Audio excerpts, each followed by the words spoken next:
Welcome to the third episode of this podcast, Stuck in the Middle. Stuck in the Middle explores divergent issues. Sometimes we get caught up with ambivalence, not sure whether to do this or to do that. And largely, this podcast explores psychological themes. And in this podcast, we will look at some core ideas from this book, Range, by David Epstein. And what David says is, how can generalists triumph in a specialized world? He's not talking about a case against specialization, but he says we need to sample a variety of experiences before making a decision. And that decision should be our own choice. And he relates it with the story of Roger Federer and Tiger Woods. Tiger Woods picks up golf as a young man at the age of 4 and goes on to become a champion.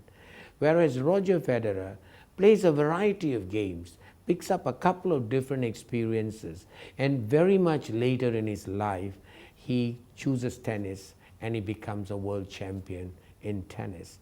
So the question is, how do we pick up these adjacent skills, these diverse skills? And this book is a refreshing departure from cliched prescriptions.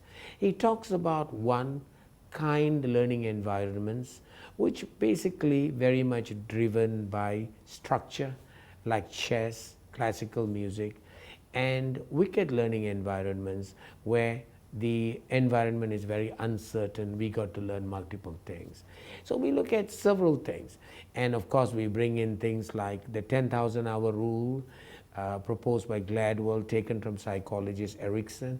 We want to look at the psychology of talent development. How can we develop talent, whether it's generalist or specialized, to meet the needs of the nation? And to address this theme, we have got two outstanding panelists with us today. Dato Veera Shahul Dawood, the Chief Executive of the Human Resource Development Corporation, and Norlida Oli, the Chief People Officer of Axiata Telecommunications. So let's go to them and ask them, what do they think about this book, Range? Well, thank you, Oli, and thank you, Dato Veera Shahul, for being here. I'm sure you're very familiar with this book, The Range, where David Epstein talks about how generalists triumph in a specialized world. So, Oli, you come from Axiata, which is all about specialization. So tell me, how do you make the case, or how do you critically review David Epstein's work on having generalists in a world that's really focused on specialization? Thank you, Tan Sri. It's a very interesting question. Beyond just our organization, it's also the world always talk about digitalization, AI, ChatGPT, but the implication of how it's adopted into the business is another thing. And when you think about Axiata, there is a need for certain roles to have specialization because we want to build deep knowledge and we want to take it to the next level, right? If anything else, our world of connectivity actually can be leveraged to drive the AI of the future. Mm-hmm. But increasingly, we are finding that at some level, one of the things that my CEO will always say is, knowledge in the adjacent fields are important. Mm-hmm. So what if you create a most superior product or service when it's not to the relevance of what the community wants? But also when you look from an internal perspective, what you do need to make a commercial viability. How do you turn it to be profitable for the company? But increasingly, another angle that comes specialization, generalization is we all play a role in being responsible corporate citizens. Sure. The sustainability, the ESG connection comes up in that. What is my contribution in that? So therefore, Tan Sri, I think we need to see the roles. And for some, you really need a deeper content of specialization. Mm-hmm. But I think building adjacent knowledge is really critical in a world such as ours, Tan Sri. So this is what Steve Jobs says, that if he had not dropped out of college and gone and taken a calligraphy course, then of course you would not have been able to create those beautiful fonts on Apple. Absolutely. So he says it was not about coding, it was not about just pure computer hardware or software, but it was some adjacent knowledge that gave him the idea to drive something. Absolutely. Yeah. So I think that's the case that you would actually say that basically, end of the day, education is all about problem solving. Right? Absolutely. And thinking and problem solving. Yes. So you'd want somebody to have some adjacent knowledge so that they have a variety of experiences so that they could apply it in a variety of contexts. Absolutely, and I think connecting the dots is very a key skills that we need to have. So if you think like an organization like us, we are saying that we wanted to give a level playing field. So we said, how can we make everybody a data citizen? So there's a foundational basic course that all our 12,000 people needs to go through. We're still in the journey because data literacy and familiarity is now a given. You must have it, and I feel that organizations have to be responsible to at least help our people, whether in the professional or the personal life, to be literate in this. Oh, wonderful. So, Dato Shahul, she says data citizens. So those days I used to hear the word data scientists. We train data scientists. But now she uses the word, Ollie uses the word data citizens. So it's becoming something like a fundamental skill set. So being with an agency that's tasked with developing the macro economic needs of talent, how would you actually see this comparison between specialization and having a generalist knowledge? Thank you, Tan Sri, for having me here in this very prestigious podcast. I mean, of course, I have to differ from what Ollie says. Because she comes from the corporate industry. I mean, we go from the perspective of the human capital development for the whole nation. We can't have a nation full of specialization. We need to have a nation who are, first of all, to us, the fundamental, the basics have to be right. The basics can be obtained only when you have the generalization. A lot of when you have a lot of catastrophe happens in the country. For instance, COVID-19 was a classic example. If you go back to that scenario and situation, people who are generalized in their whatever skills they have, they are able to adapt to those challenges. People who are from the specialized area, there are a lot of challenges as well. But of course, there's a lot of pros and cons. But I mean, in a generalization, you have lesser losses, but when you are specialized, the impact of you is very high. And so, for us, the future of learning is going to be very complex, very challenging compared to what we had in the past. Today, we are just not talking about technology changes. We have countries adapting for nationalization. They prefer to have, for example, if we go back to Middle East, or we go back to Saudi, they go for Saudiizations. That is one thing. Then you have catastrophes coming in. So there's a lot of opportunities that is available for generalists. And when you are generalized, then you can opt to go for specialization. I'm sure that's something which I learned from reading from the book Range. Sure. You delay your specialization. You don't have to jump into a specialization now when you don't understand the broader picture of generalization. That's my opinion on it. Oh, thank you, Dado. And I think that's something very similar to what Oli also said. Of course, she sees it from the perspective of industry where we need specialization. But I think even David Epstein says in the book Range, he says he's not against specialization, but like what you say, allow people a variety of experiences, adjacent experiences, so that people can make up their mind what they want to be. Because sometimes in the university I find that people come and join a medical program and they want to be doctors, and then after 3 years or 4 years they say, hey, no, I don't think this is what I want. And so they shift. So, and that's primarily what David is saying here. Get people to sample a couple of things so that they can make up their own minds. And that's one of the things that he talks about, Tiger Woods and Roger Federer. And he says Tiger Woods was this classic guy. At the age of 4, he goes golfing and he wins 15 majors. But Roger Federer was just playing around everything from football to baseball to volleyball, until when late in his teens he picks up tennis and he becomes a specialist in that game, and he wins many majors. Yeah. So I think the challenge is, because from the agency perspective, you're always talking about from a macroeconomic employability. high value employability, and you always say that we do not want to get caught in the middle income trap. Malaysia is caught in the middle income trap. So how do we create high income jobs, right? So how would you respond in the scenario of generalization and being a generalist versus specialization and high employability, high value jobs? Firstly, Tan Sri, the corporates have to ensure that they believe in the learning and development process. If you want to have a high income nation, high value chain, the skill set have to compensate or complement that. If you go back today, the government want to introduce progressive wage. All these things are directly tied up to skills. Corporates have to come to the understanding that learning and development is part of everybody's culture and progress. That's why we continue to preach about lifelong learning. People think that I'm a gold medalist in my university, so I don't have to learn after that. I'm specialized in certain areas after I don't have. Today is not that. And your expectations keep expectations changing are as well. changing. Your stakeholders are changing. Your surroundings are changing. Global market, geography, everything is changing. If you don't continue to upgrade yourself, you are going to be left behind.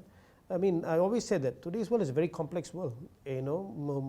Last time, Tan Sri, specialization is, you see very small number of people specialize. Today, specialization become very generalized. That is something which I see, because last time technology is become a specialized.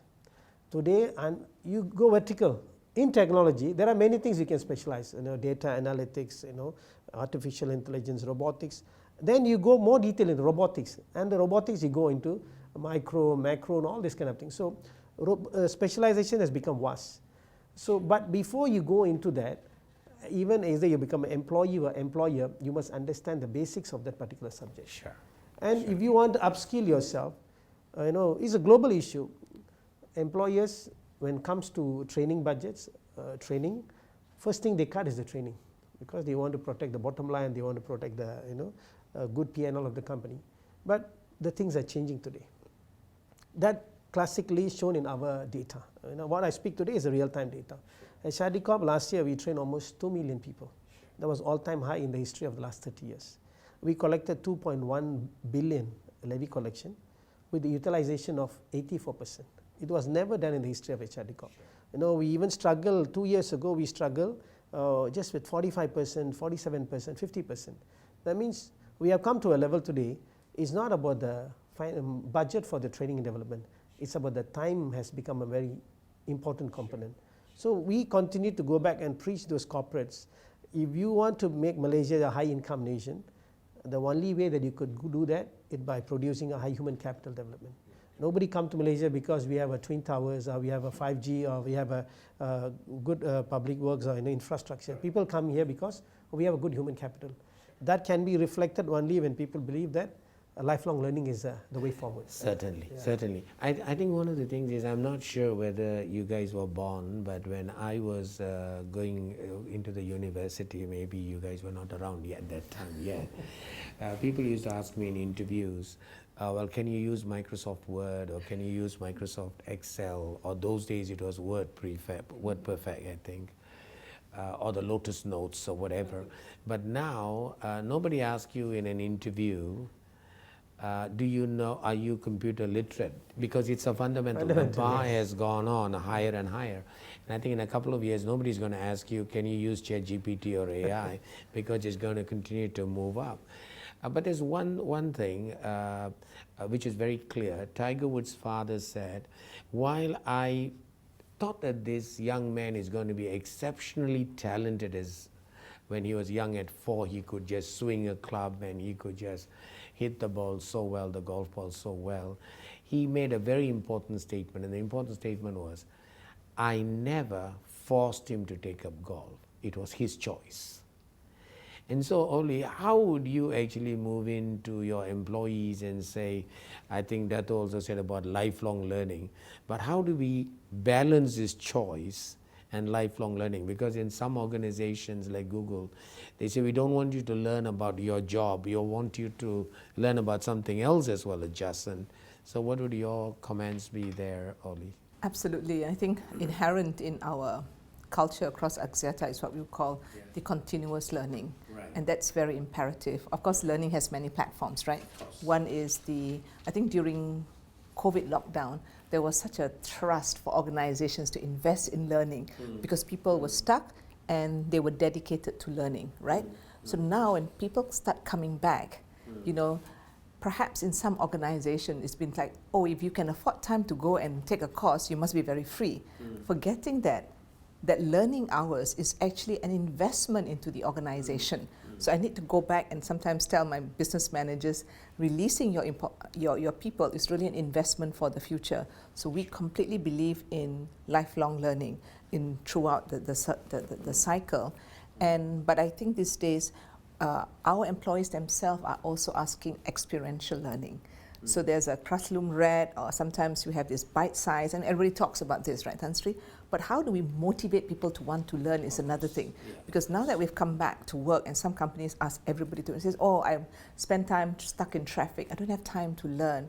So I do believe organizations have to have a commitment in their individual development plans of how do you build growth.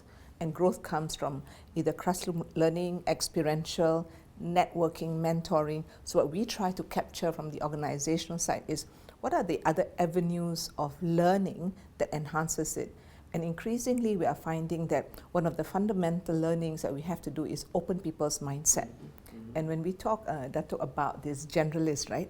People must be open to learn about other things, because somebody says, why does it matter for me in finance to learn what AI does? Because eventually I want to know the ROI for my investment in this kind of a training actually pays up for the business results. So ultimately always anchoring. And also when I see the change of workforce demographics, right? I think about 1 month ago, the world is much more dominated by millennials and boomers. So for them, that one purpose, that one's authenticity, how do we bring that learning? So that's what corporates now need to shift.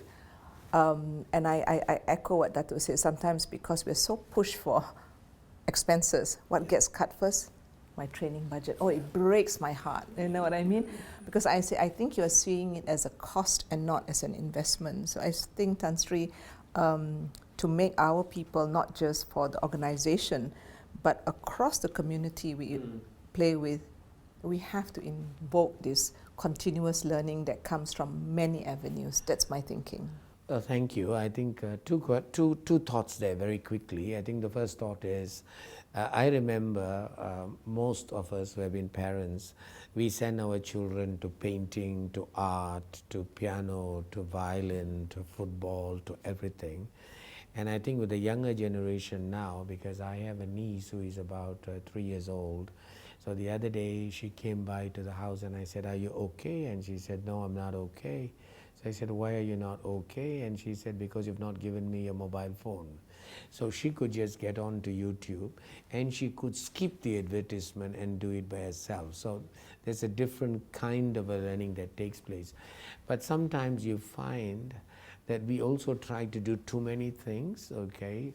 But one of the things that David says in his book Range is, he says, well, if you're not interested, you'll give up by yourself. And I found that with my kids. Some of them went into music, some of them went into sports, but some of them said, no, it's not my cup of tea, I don't want to do it.